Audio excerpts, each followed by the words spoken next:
గురుగారు. అది పరిస్థితి. గురుగారు, మరి ఈ 18 నక్షత్రాల వాళ్ళకి ఈ ఎఫెక్ట్ ఎక్కువగా ఉంది అని అన్నారు కదా.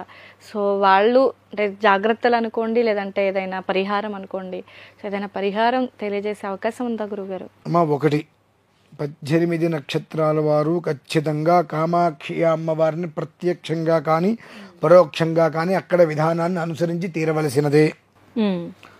ఒకటి మాతో బయలుదేరి రావటమా, విడిగా రావటమా, అక్కడ చేసేటువంటి గౌరీ గంధర్వ ఆరాధన ఏదైతే ఉంటుందో, కొన్ని రకాలైనటువంటి మూలికలు, ఆ మూలికలతో గౌరీ గంధర్వ అనే ఆరాధన ఏదైతే ఉంటుందో ఆ ఆరాధనలో ప్రత్యక్షంగా కానీ పరోక్షంగా కానీ పాల్గొని తీరవలసినదే.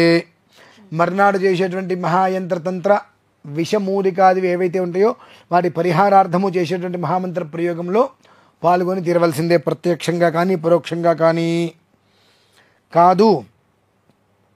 ఆయన ఏదో చెప్పారు కానీ మేము ఏం జరుగుతుందో చూస్తాము, మంచిది చూడండి, ఆ తర్వాత జరిగేటువంటి దానికి బాధపడటం తప్ప మనం చేయగలిగేది ఏమీ లేదు. ఆ బాధపడవద్దు, మీకైనా నాకైనా ఎవరికైనా దెబ్బ తగిలితే వచ్చేది రక్తమే, అనిపించేది బాధ. ఎక్కడ నొప్పి తగిలినా కళ్ళలోంచి నీళ్ళు వస్తాయి, చేయి కంటి దగ్గరికి వెళ్తుంది ఖచ్చితంగా. ఎక్కడ నొప్పి తగిలినా, కంటికి దీనికి సంబంధం లేదు, కాలికి దెబ్బ తగిలినా కంటిలోంచి నీరు వస్తాయి, చేయి కంటి దగ్గరికి వెళ్తుంది, కాలు దగ్గరికి కూడా వెళ్తుంది.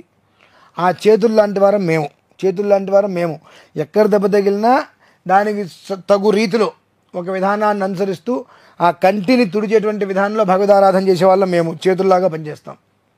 దాన్ని మీరు ఏ రకంగా తీసుకుంటారు అనేటువంటిది ఎవరి విజ్ఞతకి వాళ్ళని వదిలేయటమే.